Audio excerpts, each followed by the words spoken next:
आओ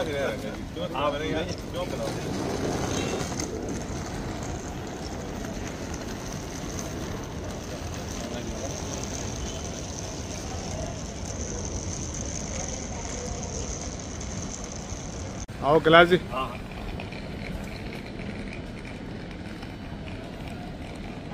प्रतिष्ठा के साथ व्याप्त है। जी हाँ, मैं आप लोगों के सामने इनके बारे में आप सभी जानते हैं, मैं ज़्यादा नहीं कह सकता क्योंकि आपका तेज और आपका प्रखर ही ऐसा है कि जो सामने बैठे हैं वो सभी आपसे वाली बातें परिचित है। परम पूज्य अनंत श्री विभूषित स्वामी श्री प्रखर जी महाराज के सानिध्य में आप सभी का स्वागत है। मैं स्वामी जी को दंडवत प्रणाम करते हुए आज के इस कार्यक्रम को प्रारंभ करने की अनुमति चाहता हूं। मैं ज़्यादा नहीं समय लेते हुए, क्योंकि आज हम जिस कार्य के लिए उपस्थित हुए हैं वो आप सभी जानते हैं कि भारत सहित संपूर्ण विश्व में विविध प्रकार के उपद्रवों से भय, शांति और आतंकवाद का जो वातावरण है, उस वातावरण को भययुक्त अशांत वातावरण से जो धर्मवान सज्जन भी इस अत्यंत भयभीत है, चिंतित है, क्योंकि धर्म के प्रति समर्पित आदरणीय जी.के. व्यास जी, हम सभी के आदरणीय, हमारा सौभाग्य कि आज आप हमारे बीच उपस्थित हुए और स्वामी जी को माला पहनाकर हम सभी जोधपुर वासियों की ओर से आशीर्वाद प्राप्त करेंगे श्री जी.के. व्यास जी। इसी कड़ी में मैं हमारे जिला एवं सत्र न्यायाधीश आदरणीय पूर्ण कुमार जी शर्मा साहब उपस्थित हैं, मैं उनसे अनुरोध करूंगा कि मंच पर पधारे।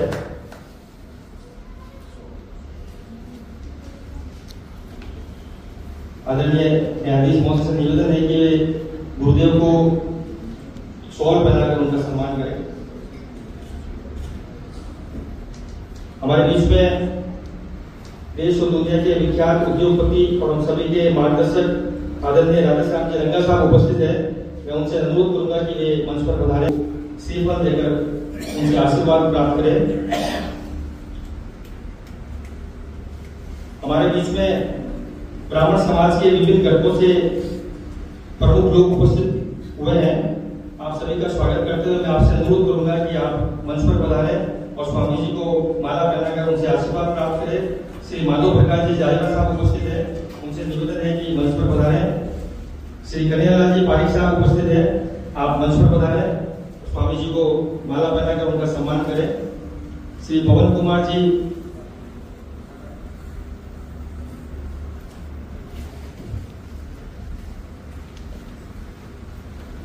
मैं राजकुमार जी शर्मा साहब से भी निवेदन करूंगा ये स्वामी जी को माला पहनाकर उनसे आशीर्वाद प्राप्त करें। प्रमोद जी, दिनेश जी, सुमनेश जी, अरविंद जी उपाध्याय, मनीष जी, हमारे युवा सत्ता राष्ट्रपति पुरस्कार से सम्मानित श्रीमती शीला जी अशोका उपस्थित है। आपसे निवेदन है कि मंच पर पधारें और स्वामी जी को पुष्प गुच्छ बैठकर उनसे आशीर्वाद प्राप्त करें। हमारे बीच में मंजू जी जोशी जी उपस्थित है, स्वाति जी शर्मा उपस्थित है और अन्य मातृशक्ति से भी राजकुमारी जी उपस्थित है। आपसे भी निवेदन है मंच पर पधारें और स्वामी जी को पुष्प गुच्छ बैठकर उनसे आशीर्वाद प्राप्त करें। कमलेश जी आप भी पधारें, कैलाश जी गौड़ और एच.पी. गौड़ साहब आप भी मंच पर पधारें, स्वामी जी को माला पहनाकर उनका सम्मान करें, उनसे आशीर्वाद प्राप्त करें। श्री पवन जी जोशी साहब, राधेश्याम जी वकील साहब आप भी बता रहे।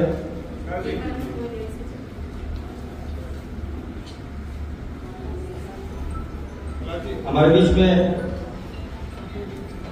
पीपल फाउंडेशन के प्रदेश उपाध्यक्ष और ज्योतिष के जाने माने अंतर्राष्ट्रीय स्तर के शख्सियत उपस्थित है। श्री राजेश जी श्रीमाली साहब से निवेदन है कि वे मंच पर पधारें और स्वामी जी को माला पहनाकर उनका आशीर्वाद प्राप्त करें। प्रियंका जी हमारे बीच में उपस्थित है, मातृशक्ति की ओर से आप मंच पर पधारें और स्वामी जी को पुष्प गुच्छ बैठकर उनसे आशीर्वाद प्राप्त करें। आप सभी महिला मंडल की ओर से आदरणीय सुशील जी ओझा साहब, श्री घनश्याम जी ओझा साहब, श्री अस्तिपति साधु साहब, आप सभी से निवेदन है कि स्वामी जी को माला पहनाकर उनसे आशीर्वाद प्राप्त करें।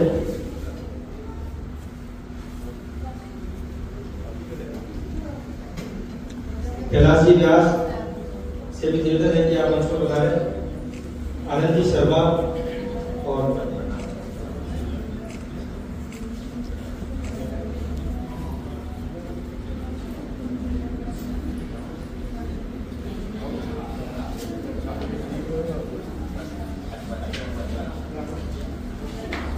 राघव जी शर्मा जी उपस्थित है। आईटी क्षेत्र में युवाओं के आइडियल पूर्ण जोधपुर वासियों की तरफ से, विपुल फाउंडेशन परिवार की तरफ से महाराज जी के चरणों में अपना शीश नवाते हुए साष्टांग प्रणाम करता हूँ।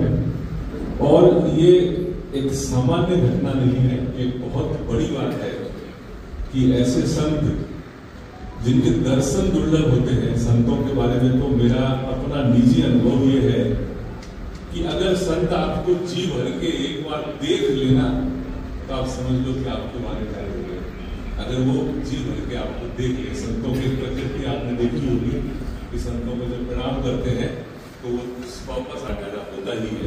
आज हमारे बीच ऐसे महापुरुष, ऐसी विभूति उपस्थित हैं जिन्होंने अपना संपूर्ण जीवन अध्यात्म के पुनर्स्थापना के लिए, लोक कल्याण के लिए अर्पित कर दिया। और भारत ही नहीं, भारत के बाहर भी पूज्य महाराज जी के प्रयासों से हॉस्पिटल वगैरह, नेपाल में कैंसर हॉस्पिटल, हिंदुस्तान के अनेक स्थानों पर, चाहे वो चिकित्सा सेवा हो, चाहे वो संस्कृत सेवा हो, चाहे वो वेद के पाठ हो, ऐसे अनेक प्रकल्प चलते हैं। ऐसे पूज्य महाराज जी आज हमारे बीच उपस्थित हुए। कार्यक्रम के बारे में मैं ज्यादा समय नहीं लेना चाहता। पूज्य महाराज जी स्वयं यहाँ पधारे हैं, इसलिए मैं चाहता हूँ ज्यादा से ज्यादा समय हम पूज्य महाराज जी की वाणी का से अपने आप को धन्य करें।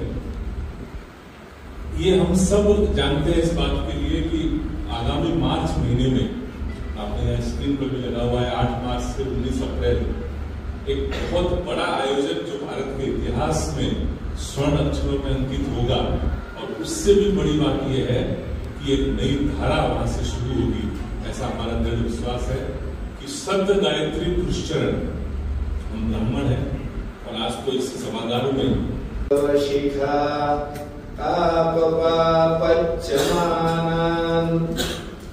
मुक्ता मौनम बटबिटपिन मूलत निष्पतन्ति शम्भोर्मूर्तिश्चरति भुवने शंकराचार्य रूप। प्रेम परशुराम भगवान की, गायत्री परंपरा की। 3 बार मेरे साथ में भगवान नाम संकीर्तन करेंगे, उसके बाद अलग विषय पर हम चर्चा करेंगे। श्री राम जय राम, जय जय राम,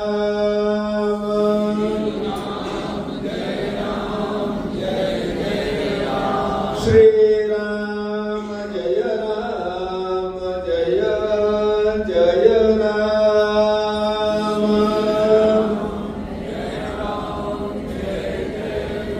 श्री राम जय राम, जय जय राम।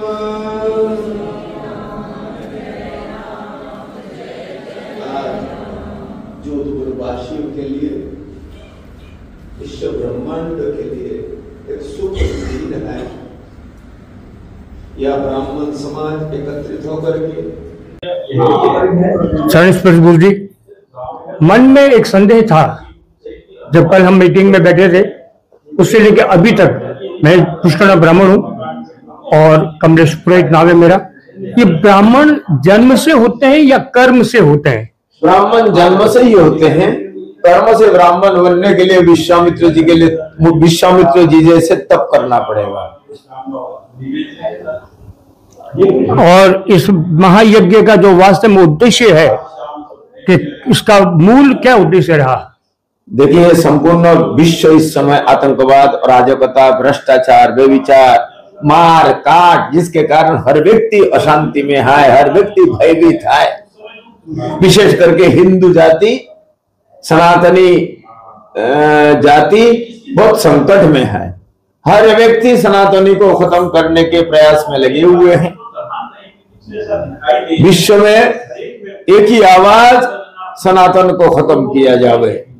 सनातन खत्म हो जाएगा तो इंसानियत ही नहीं खत्म हो जाएगा, बचेगा नहीं। सनातन ही इंसानियत का शिक्षा देता है। सर्वे भवन्तु सुखिनः, सर्वे सन्तु निरामया, सर्वे भद्राणि पश्यन्तु, मा कश्चित् दुःख भाग भवेत्। ऐसे विषम परिस्थिति से, फिर परिस्थिति में विश्व को इन सब कष्ट से बचाने के लिए आगामी 8 मार्च से 19 अप्रैल 2026 तक 2000 ब्राह्मणों के द्वारा पुष्कर तीर्थ में, ब्रह्म पुष्कर में 100 गायत्री पुरस्चरण महायज्ञ संपन्न हो रहा है। 100 गायत्री कहते 100 गायत्री पुरस्चरण। एक गायत्री पुरस्चरण में 24 लाख गायत्री मंत्र का जप होता है, उसके दशांश हवन होता है, तर्पण होता है, मार्जन होता है, ऐसे ही एक पुरस्चरण संपन्न होता है। 100 गायत्री पुरस्चरण में इसके 100 गुना, यानी 24 करोड़ गायत्री मंत्र का जप होगा। इसके द्वारा जो शक्तिशाली आध्यात्मिक ऊर्जा उत्पन्न होगा, उसके फलस्वरूप सबके मन बदल जाएंगे। जब मन बदल जाएगा, सब अच्छे हो जाएंगे, तो संसार में अराजकता रहेगा ही नहीं। पहले भी कभी विश्वामित्र जी ने नया दुनिया बनाने के लिए ये शतगायत्री पुरस्चरण महायज्ञ को उनने स्वयं 250 साल तप करके संपन्न किया था। उस समय दुनिया बदला, तो आज भी ये महायज्ञ जो संपन्न हो रहा है 2026 में, इसका फल से जैसे विश्वामित्र जी के समय में नया दुनिया बना था, ऐसे ही बने हुए दुनिया अब बदल जाएगा, इसमें कोई संदेह नहीं है। बहुत बहुत धन्यवाद गुरु जी।